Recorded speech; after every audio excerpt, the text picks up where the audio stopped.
I want to bring in now CBS News campaign reporter Aaron Navarro. He's been following all of this, listening to that same testy press briefing. So, Aaron, what are you hearing about how that campaign call went? Anything stick out to you from the daily press briefing? Well, let's start with the briefing. Karine Jean-Pierre, the White House press secretary, noted that the president has not had an exam since February, so months ago, before last week's debate. Also kind of attributed his performance last Thursday to the cold and jet lag, noting that a combo of that even made the recovery in 6 days a bit difficult. But back to that campaign staff call that you mentioned, the president, according to a source familiar, told campaign staffers that he is not going anywhere, he is committed to his reelection, and that he is, quote, in this race to the end. This was a call meant to instill confidence, and of course is coming at a perilous political moment when you have many Democratic lawmakers, or several of them, saying that he would lose to Trump or suggesting that he should leave the ticket. But so far, President Biden is digging in and is remaining committed to sticking in the race. And we are seeing both from our own campaign polling as well as other polling out there that debate on Thursday did, in fact, have some damage in terms of how viewers are perceiving the president's abilities and his age as a liability when it comes to his reelection.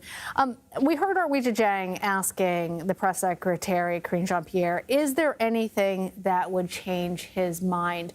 We heard her say, no, let's focus on his record, that the president puts the American people first every single day.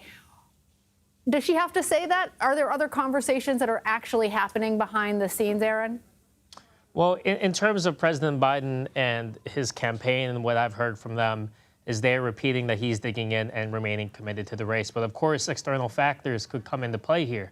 If you see more dips in polling, I'm told by just some Democrats watching what's going on, that could really impact how much support Biden has. But he has spoken recently with more senior Democratic leaders, including Representative James Clyburn, Jim Clyburn, pivotal advisor to him, pivotal to his 2020 primary campaign and him getting the nomination.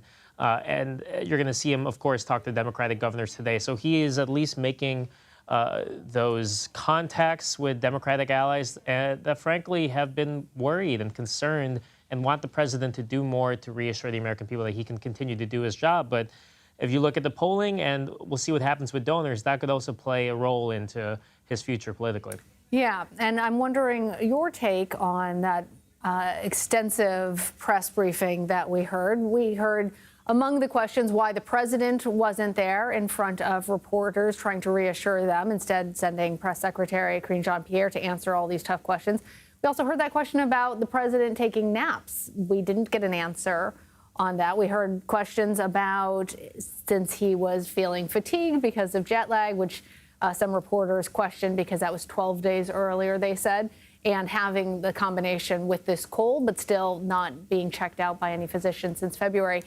Do you think that press conference helped to reassure the American public, those donors, other elected officials, that the Biden-Harris campaign is strong?